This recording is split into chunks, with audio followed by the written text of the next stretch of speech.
और गांव पर एक ऐसा कहर टूटने वाला था जिसे कोई रोक नहीं सकता था। अगली सुबह जैबा कुएं के पास पहुंची, जहां उसे फिरोज की मौजूदगी का इंतजार था। पर इस बार वहां कुछ अजीब सा था। पीपल का पेड़ पहले जैसा हरा भरा नहीं था। उसकी शाखाएं नीचे की ओर झुकी हुई थी, जैसे किसी भारी बोझ तले दब गई हों। कुएं के पास एक अजीब सी सर्द हवा बह रही थी और कुएं की गहराई से किसी के कराहने की आवाज आ रही थी। फिरोज का चेहरा खौफ से भरा हुआ था और उसकी आंखों में कुछ ऐसा था जो जैबा ने पहले कभी नहीं देखा था। जैबा, हमें यहां से जाना होगा, फिरोज ने डरते हुए कहा। कुछ जाग चुका है जिसे मुझे सदियों से अपनी नींद में रखना था। जैबा हैरान हो गई। क्या तुम मुझे बता सकते हो कि यह क्या है? फिरोज की आंखों में उदासी और घबराहट थी। उसने धीरे से जवाब दिया, यह वही पुरानी ताकत है जो मेरे साथ कैद थी। मैं एक जिन्न हूं, लेकिन इसका असली रूप कभी नहीं दिखाया। उस अंधेरे से निकलने का एक ही रास्ता था, मुझे अपना काम पूरा करना था। लेकिन अब वह शक्ति जाग चुकी है। फज का शरीर कांपने लगा और अचानक कुएं से एक अजीब सी आवाज आई, जैसे कोई खौफनाक साया कुएं से बाहर आने की कोशिश कर रहा हो। जैबा ने उसका हाथ कसकर पकड़ लिया, लेकिन फिरोज ने उसे देखा और कहा, तुमने इस दुनिया के बाहर की सच्चाई देखी है, अब तुम्हें इसका सामना करना होगा। उस दिन के बाद जैबा और फिरोज के रिश्ते में एक गहरी खाई आ गई। जैसे ही रात का समय आया, जैबा को एहसास हुआ कि अब यह दुनिया सिर्फ उनके बीच की नहीं है। एक अदृश्य ताकत ने उनके रिश्ते को चुनौती दी थी। सड़कें सुनसान हो गईं और गांव की हवा में एक ठंडक सी घुल गई थी। जब भी जैबा कुएं के पास जाती, उसे कोई अजनबी छाया दिखाई देती जो हमेशा उसे पीछा करती। फिरोज अब और भी गंभीर हो गया था और उसे अब भी यकीन था कि वह एक अंधेरे के साथ बंधा हुआ था जिसे वह कभी न देख सकता था। वह जानता था कि जैबा पर खतरा है और वह उसे बचाने के लिए कुछ भी करेगा। एक दिन जब जैबा अकेले कुएं के पास गई, उसे अजीब सी आवाज सुनाई दी, जैसे कुएं से कोई जोर से बोल रहा हो, लेकिन आवाज बिल्कुल अलग थी, सांसों का घना बोझ। उसने सिर घुमा दिया और देखा, कुएं के अंदर एक कटा फटा रूप उभर रहा था। यह कोई और नहीं बल्कि वही पुरानी शक्ति थी जिसे फिरोज ने सदियों तक दफन रखा था। यह शक्ति अब उभर चुकी थी और उसका मकसद सिर्फ एक था, जैबा और फिरोज को अपने कब्जे में करना। जैबा कुएं के पास खड़ी थी, उसकी आंखों में डर और उलझन का सैलाब था। चारों ओर हवाएं और भी ठंडी होती जा रही थीं। पीपल के पेड़ की शाखाएं अजीब तरीके से हिल रही थीं, जैसे कोई अदृश्य हाथ उन्हें झकझोर रहा हो। कुएं से रह रहकर अजीब आवाजें उठ रही थीं, कभी कराह, कभी फुसफुसाहटें। जैबा के दिल की धड़कन तेज हो गई थी। गांव में भी हलचल मचने लगी थी। बूढ़े बुजुर्ग सिर पर हाथ रखकर मंत्र बुदबुदाने लगे। मवेशी अचानक बेकाबू हो गए थे। औरतें बच्चों को घर के अंदर खींचने लगी थीं। पूरा गांव एक अनदेखी मुसीबत की आहट महसूस कर रहा था। जैबा ने अपनी मुट्ठी भींच ली। उसे समझ नहीं आ रहा था कि ये सब क्या हो रहा है। फिरोज कहाँ था? वह हमेशा उसकी रक्षा करता था, लेकिन आज एक बूढ़ी औरत जिसकी आंखों में सफेदी थी, जैबा के पास आई और फुसफुसाई, बच्ची, कुएं के पीछे जो छुपा था अब जाग चुका है। सिर्फ मोहब्बत से नहीं, बहुत बड़ी कुर्बानी से उसे रोका जा सकता है। जैबा सन्न रह गई। कुर्बानी? किसकी? कैसे? पीछे से अचानक पीपल के नीचे से फिरोज का चेहरा झांका, लेकिन आज उसका चेहरा कुछ बदला हुआ था। उसकी आंखें गहरी काली थीं, जैसे किसी अंधकार से भरी हुई हों। जैबा के होंठ कांपने लगे। फिरोज, क्या तुम वही हो? और हवा ने एक ठंडी लंबी सिसकारी भरी, जैसे पूरा गांव अब एक बड़े तूफान से पहले की खामोशी में डूब रहा हो। जैबा कांपती आवाज में फिरोज को पुकारने ही वाली थी कि अचानक कुएं के अंदर से एक भयानक चीख गूंज उठी। जैबा पीछे हट गई।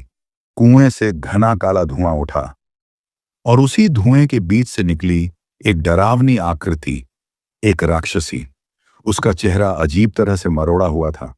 आंखें खून जैसी लाल और लंबे नाखून जमीन को नोचते जा रहे थे। उसके हर कदम के साथ जमीन कांपने लगी। जैबा ने देखा फिरोज, लेकिन वह अब राक्षसी के जादू से जकड़ा हुआ था। मोटी मोटी धुंधली जंजीरों में बंधा हुआ कुएं के किनारे एक कोने में पड़ा तड़प रहा था। राक्षसी ने अपनी फटी आवाज में कहा, तुमने सदियों बाद इस कुएं को फिर से जिंदा कर दिया। लड़की, अब तुम्हारा जिन्न मेरा है। जैबा को कुछ समझ में नहीं आ रहा था। वह दौड़कर फिरोज के पास पहुंचना चाहती थी, लेकिन उसके पैरों में मानो किसी ने जंजीर डाल दी थी। इधर गांव वाले अभी भी कुछ नहीं जानते थे। गांव में बस इतनी बातें हो रही थीं कि आज आसमान का रंग अजीब सा क्यों है, जानवर क्यों इतने बेचैन हैं, पीपल के पेड़ से रोने की आवाजें क्यों आ रही हैं। लेकिन असली खतरा गांव की आंखों से अभी भी छुपा था। कुएं के नीचे से और भी कई आवाजें आने लगी थीं, जैसे और भी प्राणी जागने वाले हों। राक्षसी ने जैबा की ओर देखा और अपनी लंबी काली उंगलियों से एक अजीब सा इशारा किया। हवा में एक हल्की सरसराहट हुई और जैबा की पलकों पर एक भारीपन छा गया। उसका दिमाग सुन्न होने लगा। जैबा ने देखा, धुंधलाते हुए फिरोज अब भी जंजीरों में जकड़ा तड़प रहा था। उसके होंठ कुछ कहने की कोशिश कर रहे थे, जैबा मत। लेकिन जैबा की आंखें धीरे धीरे बंद हो गईं। वह वहीं कुएं के पास घास पर गिर गई, गहरी नींद में डूबती हुई, जैसे उसकी चेतना किसी गहरे अंधेरे कुएं में गिर रही हो। राक्षसी ने एक क्रूर मुस्कान के साथ उसकी ओर देखा, फिर हवा में विलीन होते हुए गांव की ओर निकल पड़ी। हर जगह से धुएं की पतली लहरें उसके पीछे पीछे बहने लगीं। गांव में अब भी किसी को कुछ पता नहीं था। बच्चे खेल रहे थे, औरतें चौपाल में बातें कर रही थीं, मर्द अपने खेतों में काम कर रहे थे। पर हवाओं में एक अजीब सी सिहरन दौड़ गई थी, जैसे कोई अनदेखा खतरा उनके चारों ओर धीरे धीरे पांव पसार रहा हो। कुएं के पास बस एक टूटी थाली लुढ़की पड़ी थी और जैबा बेसुध थी, किसी अनजाने तूफान से अनजान। गर्मी की रात थी। पूरा गांव खुली हवाओं के नीचे अपनी खाटों पर चैन से सो रहा था। हल्की गर्म हवा के झोंकों के बीच पीपल के पत्ते सरसराते थे और दूर कहीं कोई कुत्ता सुस्त भौंकता था। रात के 2 बजे का समय था। चांद धुंधला था और चारों ओर एक हल्की सी धुंध बिखरी हुई थी। इसी चुप्पी को चीरती हुई राक्षसी गांव में दाखिल हुई। उसके पैरों के नीचे जमीन कड़कड़ाई नहीं। उसकी चाल एक धुआंती परछाई की तरह थी, जो नींद में डूबे इंसानों के बीच से गुजरती रही। उसकी आंखें जलती हुई लाल थीं। एक एक खाट के पास से गुजरती वह हर चेहरे को देखती, बूढ़े जवान औरतें। फिर उसकी नजर एक 5 साल के मासूम बच्चे पर पड़ी, जो अपनी मां की गोद से थोड़ा हटकर अकेला लेटा था। राक्षसी की होंठों पर एक भयावह मुस्कान फैल गई। बिना आवाज किए वह बच्चे के पास झुकी और उसे अपनी लंबी काली उंगलियों में उठाकर सीने से लगा लिया, जैसे कोई शिकारी अपने शिकार को समेटता है। बच्चे की नींद गहरी थी, उसे कुछ भी एहसास नहीं हुआ। राक्षसी ने एक आखिरी बार चारों ओर देखा। सभी गांव वाले अब भी गहरी नींद में थे, जैसे कोई अदृश्य जादू उन्हें गहरी बेहोशी में डुबो चुका था। फिर वह बच्चे को लेकर हवा में लगभग तैरती हुई उस पुराने उजड़े हुए भूतिया घर की ओर बढ़ गई, जो गांव से कुछ दूर पीपल के जंगल के बीच पड़ा था। वहां जहां दीवारें टूटी थीं, जहां हवाओं में अजीब सी सरसराहट थी और जहां बरसों से कोई इंसान नहीं गया था। रात और भी गहरी होती जा रही थी और गांव अभी भी खतरे से बेखबर सो रहा था। सुबह की हल्की किरणें गांव पर फैलने लगी थी। मुर्गे ने बांग दी थी और लोग धीरे धीरे अपनी खाटों से उठने लगे थे। हवा में रात के धुंधलेपन की थोड़ी सी महक अब भी तैर रही थी। लेकिन उस बच्ची की मां, जो अब तक रोज सुबह अपनी बिटिया की खिलखिलाहट से जागती थी, आज अनजाने डर से आंखें खुली। बिटिया, बिटिया कहाँ है? उसने पास में हाथ बढ़ाया, लेकिन खाट खाली थी। उसने इधर उधर देखा, शायद खेलते खेलते बाहर चली गई होगी। उसने खुद को समझाया, कहीं आंगन में होगी, शायद कुएं के पास चली गई होगी। पहले तो मां अकेली ढूंढती रही। फिर जब आधा घंटा बीत गया और बिटिया का कोई नामो निशान नहीं मिला तो उसका दिल कांपने लगा। बाप भी दौड़ते हुए आया। उसने भी पूरे आंगन, खेत, कुएं के पास देखा, लेकिन कहीं कुछ नहीं। धीरे धीरे ये बात फैलने लगी, फुल्ली नहीं मिल रही। अरे बच्ची कहाँ चली गई? रात को तो ठीक थी ना। गांव भर के लोग इकट्ठा होने लगे। पीपल के नीचे, कुएं के पास, हर झाड़ी और हर गली में लोग ढूंढने लगे। लेकिन बिटिया जैसे गायब हो गई थी। न कोई कदमों के निशान, न कोई चीख, न कोई सुराग। सबकी आंखों में डर था। गांव के बूढ़े भी एक दूसरे को देख रहे थे। ऐसे कैसे हो सकता है? बच्ची तो अपनी मां की गोदी में सोई थी। कहीं कोई बला तो नहीं? हवा कुछ भारी लगने लगी थी। पीपल के पत्ते बिना हवा के भी हिल रहे थे। कुएं के पानी में हल्की हल्की हलचल थी, जैसे किसी ने उसमें कुछ छुआ हो। गांव में पहली बार ऐसा डर फैलने लगा था जिसे कोई समझा नहीं पा रहा था। एक खामोशी, एक अजीब सी सिहरन जो हर दिल में उतरती जा रही थी। जयबा अब भी गहरी नींद में थी। उसके माथे पर हल्की पसीने की परत थी, लेकिन उसके चेहरे पर अजीब सी शांति फैली हुई थी, जैसे कोई जादुई नींद उसे बांध कर रखे हों। ठंडी और भारी हवा के बीच वहीं जमीन पर कुछ दूर एक छोटी सी बच्ची सिसक रही थी। वो फटी फटी आंखों से इधर उधर देखती और फिर डर के मारे जैबा के पास घिसट आती। मां, मां। वो फूट फूट कर रो रही थी। उसकी आवाज टूटी हुई थी, डरी हुई थी। वो जैबा का आंचल पकड़कर खींचती, उसके कंधे पर हाथ मारती, लेकिन जैबा के शरीर में कोई हरकत नहीं होती। बच्ची थककर जैबा के पैरों से लिपट गई थी। उसकी छोटी हथेलियां कांप रही थीं। बार बार वो अपनी मां को पुकारती, पर इस अजनबी जगह में कोई उसे सुनने वाला नहीं था। कहीं दूर से कोई धुंधली सी परछाई गुजरी। बच्ची डर के मारे और ज्यादा जैबा से चिपक गई। उसकी सिसकियां अब धीमी होती जा रही थीं, जैसे डर ने उसकी आवाज भी छीन ली हो। रात का अंधेरा धीरे धीरे और गाढ़ा हो रहा था, और इस सुनसान जगह पर सिर्फ दो जिंदा निशानियां थीं, एक गहरी नींद में बंधी जैबा और एक डरी सहमी मासूम बच्ची। रात और गहरी हो गई थी। पूरा गांव गर्मी की वजह से खुले आंगन या मिट्टी की झोपड़ियों के बाहर खाटों पर सोया हुआ था। चारों ओर बस झींगुरों की आवाज और पेड़ों की सरसराहट थी। चांदनी हल्की पड़ चुकी थी, और उसी चांदनी के धुंधले उजाले में वह राक्षसी फिर से गांव में घुसी। उसके पैरों के नीचे जमीन जैसे खुद कांप रही थी, लेकिन उसकी चाल में अजीब तरह की सावधानी थी, जैसे वो किसी को जगाए बिना चुपचाप शिकार करना चाहती हो। उसकी लाल जलती आंखें झोपड़ियों पर घूम रही थीं। हर झोपड़ी के बाहर सोते मासूम बच्चे, मिट्टी से सने पांव, उलझे बाल, खुली मुट्ठियां।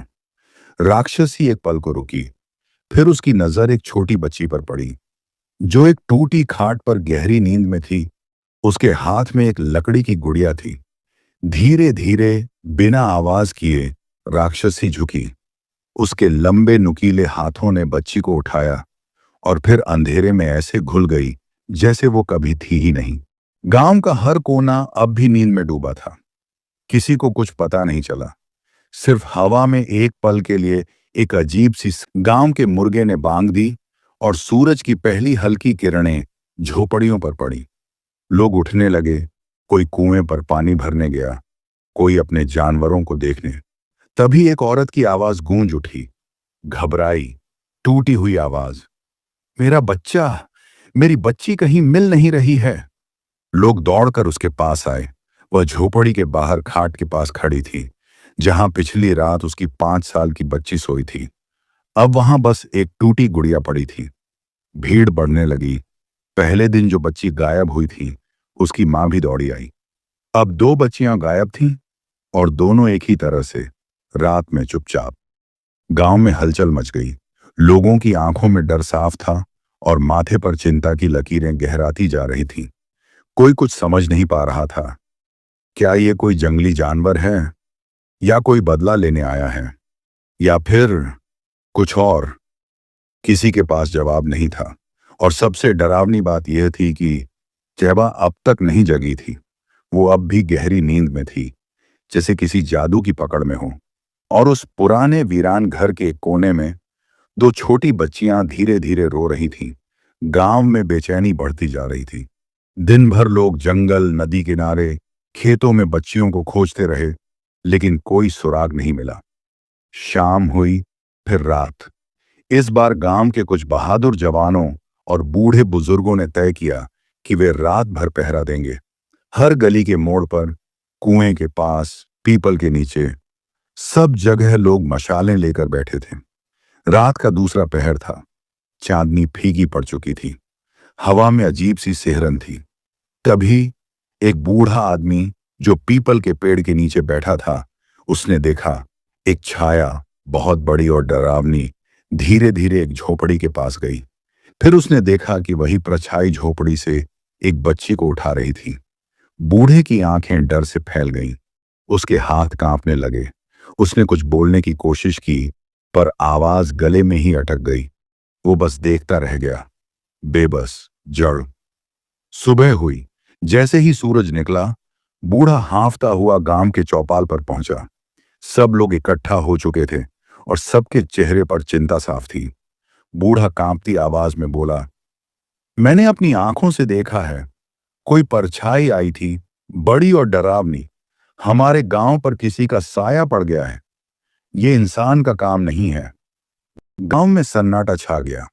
सब एक दूसरे का चेहरा देखने लगे। डर, चिंता और अब एक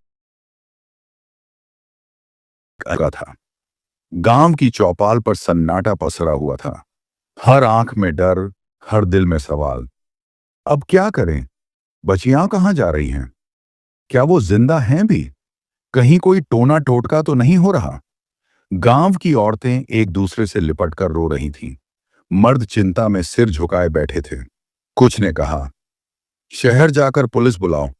कुछ बोले, ये मामला इंसानों का नहीं, किसी आत्मा या राक्षसी का है। हमें किसी तांत्रिक या साधु की मदद लेनी होगी। और तभी गांव के एक कोने से एक बुजुर्ग औरत की थकी हुई आवाज आई, हमारे कस्बे से दूर जंगल के पार एक सिद्ध बाबा रहते हैं। कहते हैं उन्होंने राक्षसी तांत्रिक शक्तियों को रोका है। शायद वही हमारी मदद कर सकें। सबने एक दूसरे को देखा। अब कोई दूसरा रास्ता नहीं था। एक टोली बनाई गई।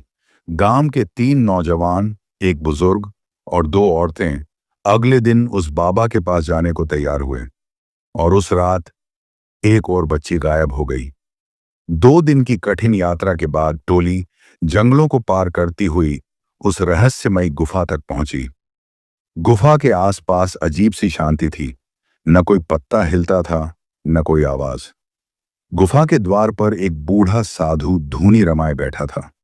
सफेद जटाजूट, आंखें बंद और माथे पर भभूत का टीका।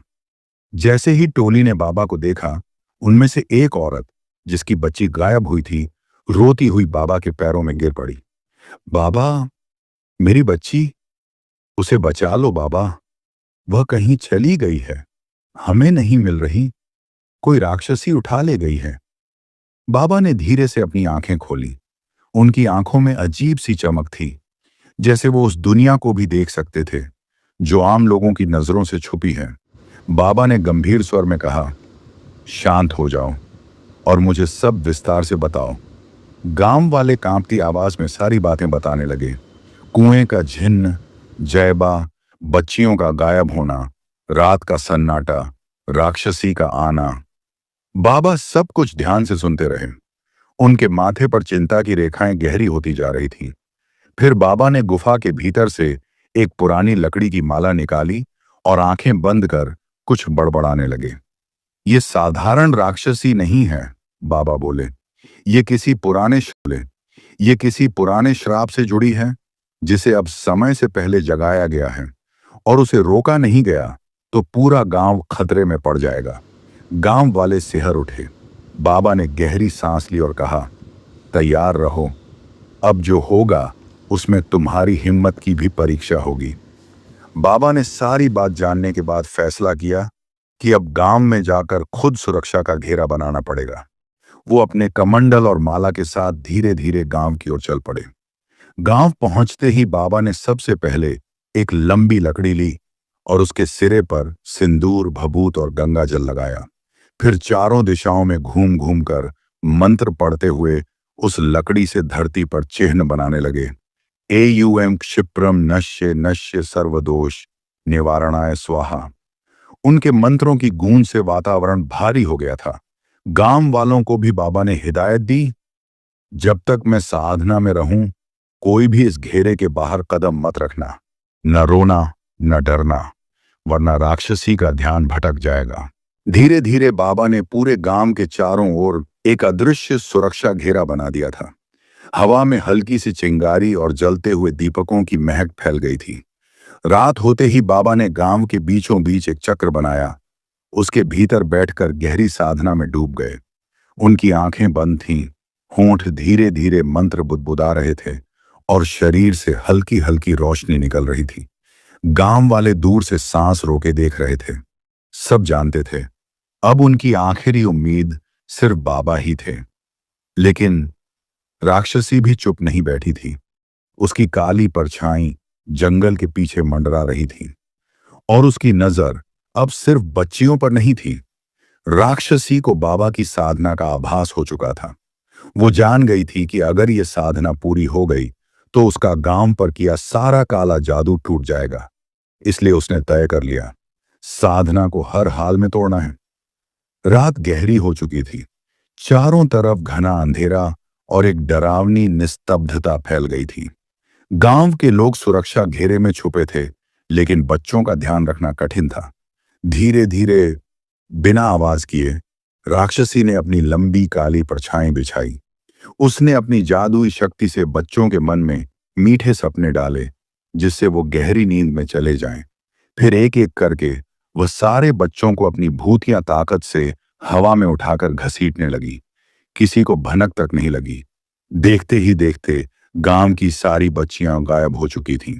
राक्षसी ने सबको एक साथ अपने कब्जे में लिया और एक जोरदार झपट्टा मारते हुए सीधे बाबा के साधना स्थल तक आधम की।